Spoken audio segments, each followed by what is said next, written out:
खुलुमबाय आं सिबिरानि ब्रह्म गोजोन फुंबिलिनि बयनिसिमबो गाहाम हामलायनायखौ जासिहरनाय थाबाय आसा खालामो नोंथांमोना गासिबो मोजाङैनो दङ नोंथांमोननि थाखाय आं गोदान मोनसे भिडिअ लानानै फैबावबाय अन्नानै भिडिअखौ जोबजासिम नायलांदो फैगौ 2024 मायथाइयाव जायफोर फरायसाफोरा मेट्रिक आनजाद होगोन बिथांमोननि थाखाय मोनसे गोनांथार फोसावथाय सेबानिफ्राय गासैबो इन्सपेक्टर अफ स्कुलफोरनिसिम गांसे लाइजाम हरदों लाइजामनि गेजेरजों फोरमायथि हरदों दि फैगौ 2024 मायथाइनि मेट्रिक आनजाद बा एसएसएलसी आनजादा फेब्रुवारि दाननि गिबि सप्तानिफ्रायनो जागायजेनगोन नाथाय देग्लायनि आनजादाव एसे सोलायनानै होनाय जादों देग्लाय फरायसाफोरा सोंनाय बिलाइनि 50 जौखोन्दोनि फिननायखौ ओएमआर शीटआव होनो नांगोन अदेबानि सोंनाय बिलाइनि 50 जौखोन्दोआ 1 नाम्बारनि जागोन आरो बे 1 नाम्बारनि फिननायखौ होनो थाखायनो ओएमआर शीट होनाय जागोन जेराव फिननायफोरा अप्शन थागोन आरो बबेया सैथो फिननाय बेखौ नोंथाङा सायख'नो नांगोन मोनब्रै आयदानि सोंनाय बिलाइनि 50 जौखोन्दोखौ ओएमआर शीटआव फिननायखौ होनो नांगोन आयदाफोरा जाहैबाय इंराजि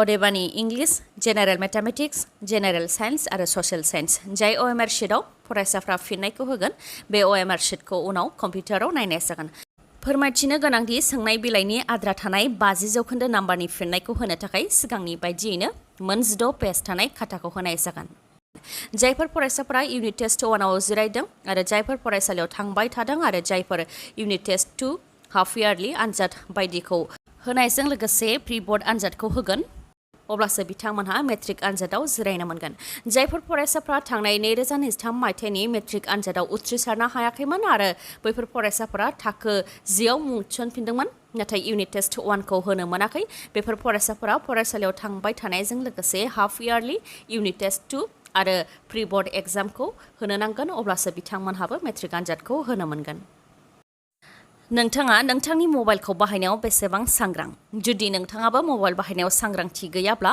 दानिफ्राय सांग्रांथि जानो सोलोंदो मानोना गंसे मबाइलनि थाखायनो नोंथांनि जिउबो थांनो हागौ आरो बेबायदि गोबां जाथायफोरबो जाबोबाय मबाइल बेफ्रुनायनि थाखाय गुबुन गुबुन जायगायाव सुबुंफोरा थैनो गोनां जाबोबाय थिग बेबायदिनो जोंनि आसामनि बरपेटा रडआवबो सासे सुबुङा मबाइल बेफ्रुनायनिफ्राय खुनुरुखुमै जिउ रैखा मोननो हादों बरपेटा रडनि बिलासिपारानि थागिबि मइज उद्दिना खुनुरुखुमै जिउ रैखा मोननो हादों मबाइल बेफ्रुनायनि थाखाय बिथांनि बिखुं गंसे खामजोबदों जाथायनि सायाव फोरमायथिनाय बादिब्ला मइज उद्दिन बिथाङा गावनि रियेलमि मबाइलखौ चार्ज होदोंमोन फोरमायथिनाय बादिब्ला चार्ज होनाय समावनो मबाइला जोबोद गुदुं दुंखावखादोंमोन उनाव दोनथ'नाय मबाइलखौ लायनो थांनायावनो मबाइला बेफ्रुदों जायजों खुनुरुखुमै जिउ रैखा मोननो हादोंब्लाबो बिथांनि बिखुं गंसे खामजोबदों जाहोनाव बिथांखौ फाहामथायनि थाखाय देहा फाहामसालियाव थिसननोबो गोनां जादों नोंथांनो मिथिहोनाया गाहाम बांद्राय गोजाम मबाइल बा बांद्राय गोजाम बेटारि बाहायनायनिफ्राय नोंथाङा गोजानाव थानाया गाहाम बांद्राय गोजाम बेटारि बाहायोब्ला बेफोरबायदि गिथावना जाथाय जानायनि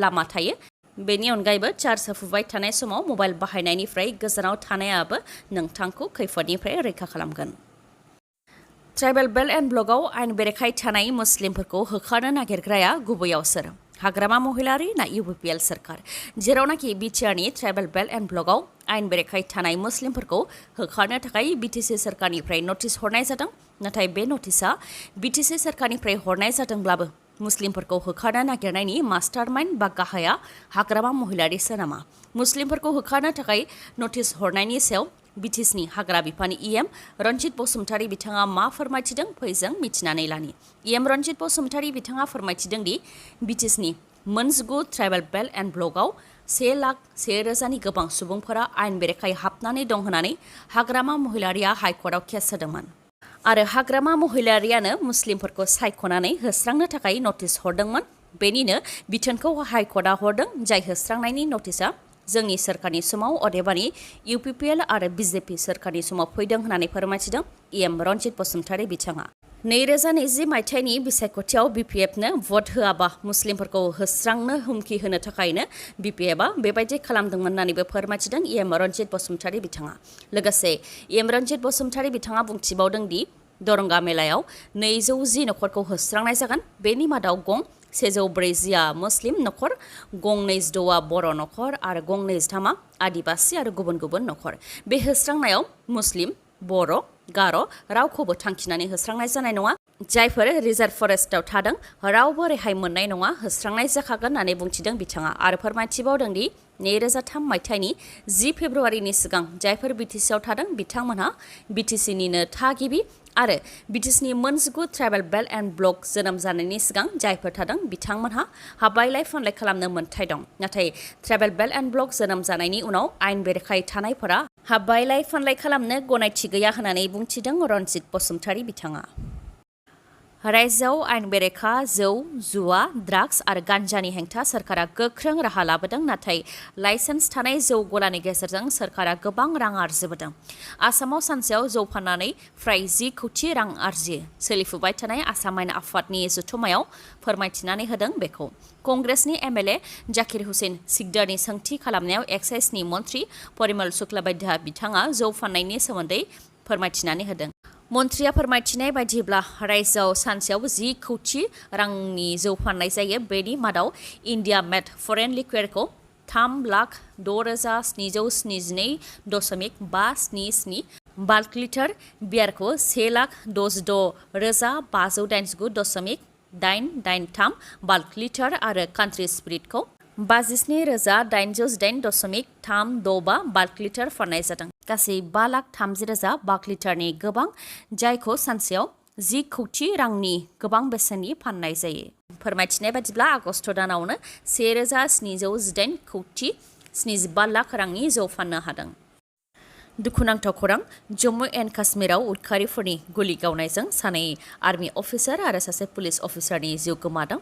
उदखारिफोरनि गुलि गावनायजों कर्नेल मनप्रीत सिंह, मेजर आशीष धनचक आरो पुलिसनि डिप्युटी सुप्रिन्टेन्डेन्ट हिमानयन मुजामिल भाट बिथांमोनहा जिउ खोमानो गोनां जादों। रिपर्टनि बायदिब्ला जम्मु एन्ड काश्मीरनि अनन्तनाग जिल्लानि ककेरनाग ओनसोलाव जादों बे जाथाया। उदखारिफोर थानायखौ खौरां मोननानै इन्डियान आर्मि आरो जम्मु एन्ड काश्मीर पुलिसनि हान्जाया जथायै अपारेशन खालामदोंमोन। जाय हान्जाखौ दैदेनदोंमोन कर्नेल मनप्रीत सिंह बिथाङा। गंसे बिल्डिंनि सिङाव उदखारिफोर थानायखौ खौरां मोननायनि उनावनो बिल्डिं सायाव गाखोलांदोंमोन बिथांमोनहा।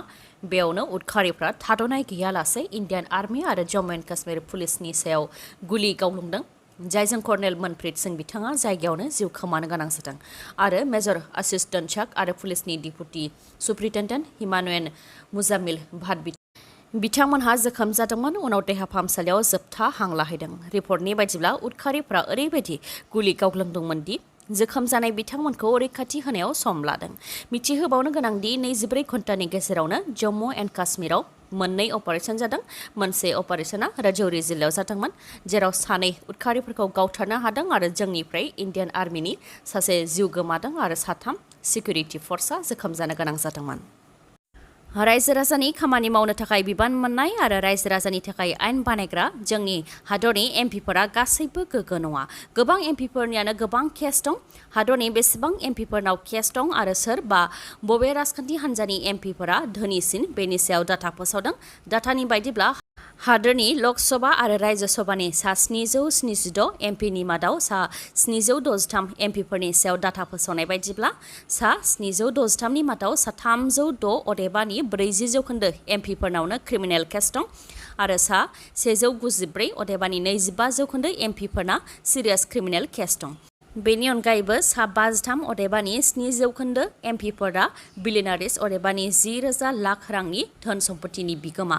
धोनिसिन एमपिफोरनि मादाव बिजेपिनि सा 385 एमपिफोरनि गासै धोना 7,051 कौटि रां, टिआरएसनि सा 6 एमपिफोरनि गासै धोना 6,136 कौटि रां, वाइएसआरसिपिनि सा 31 एमपिफोरनि गासै धोना 4,766 कौटि रां, आइएनसि अदेबानि कंग्रेसनि सा 81 एमपिफोरनि गासै धोना 3,169 कौटि रां, आपनि सा 11 एमपिफोरनि धोना 1,308 कौटि रां, एसपिनि सा 6 एमपिफोरनि गासै धोना 1,066 कौटि रां, आइएनडिनि सा 6 एमपिफोरनि गासै धोना 1,037 कौटि रां, डिएमकेनि सा 34 एमपिफोरनि गासै धोना 686 कौटि रां आरो एसएडिनि सानै एमपिफोरनि गासै धोना 435 कौटि रां। बिसायख'थिनि समाव आइजोफोरनि लन सुख'नानै होनो थाखाय रादाय होदोंमोन डक्टर हेमन्त बिश्व शर्मा बिथाङा। नाथाय डक्टर हेमन्त बिश्व शर्मानि खोथा होनायखौ लामा नायनानै खैफोदाव गोग्लैबाय माखासे आइजोफोरा। बेंकनिफ्राय लन लानाय रांखौ सुख'यैनि थाखाय बेंकनिफ्राय मावथिफोरा नुजाथिफैनायजों लोगोसे जोबथेसालिसिमबो लांनो हुमखि, जायनि थाखाय दाब दाब जायगायाव आइजोफोरा मैयानि सानाव खुद्रिनाय दिन्थिफुंदों। बकाकाट, बिश्वनाथ आरो गवालपारायाव आइजोफोरा डक्टर हेमन्त बिश्व शर्मा बिथांनि हेंथा खुद्रिदों। बिथांमोनहा फोरमायथिदों दि मामाया बिसायख'थियाव खोथा होनाय लेखायै गोबां मिजिं थिनानै दंमोन आरो लन सुख'नानै होनो खोथा होनाय लेखायैनो बिथांमोनहा बिसायख'थियाव रंजा खुसियै भट होदोंमोन आरो देरहाहोदोंमोन। नाथाय देरहाखांनायनि उनाव मामाया खोथा होनायखौ सुफुङाखै, जायनि जाहोनाव बेंकनिफ्राय मावथिफोरा फैनानै नटिस होफैदों आरो जेरैखि जाया लन सुख'नो थाखाय बिथोन होफैदों, नङाबा जोबथेसालिसिम लांनो थाखायबो हुमखि होलांदों होननानै फोरमायथिदों आइजोफोरा फोरमायथिबावनाय बायदिब्ला लन सुख'नो थाखाय बिथांमोनहा दा जेबो राहा गैया। बेनिखायनो गिबि मन्थ्रि बिथाङा जाहाथे लनखौ सुख'नानै होयो बेनि थाखाय खावलायहरदों आइजोफोरा। मिज'रामाव गोबां बिबांनि गुलि हमनो मोन्दों। AK-47नि गर 1800 गोथां गुलि हमनो हादों आरो बे दायाव 3 दायनिगिरिखौ हमनो हादों। 3नि मादाव 2आ म्यानमारनि थागिबि आरो 1आ मिज'रामनिनो थागिबि। मिज'रामनि सियाहा जिल्लानि मोनसे चेक पइन्टआव सिग्रोमदोंमोन। बेयावनो AK-47नि गर 1800 गुलिजों लोगोसे 3खौ हमनो हादों।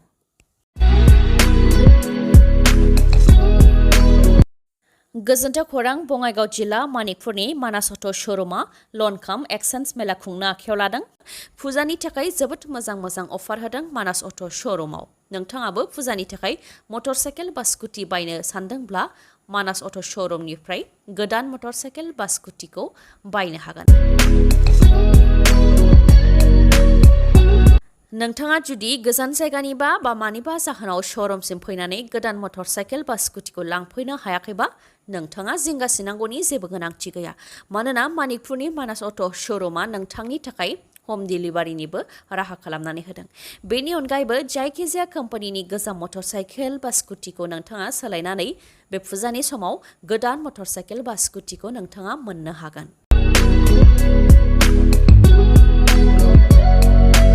बेफोरजों लोगोसे नोंथाङा बेसेन नाङालासे गंनै हेलमेट मोननो हागोन।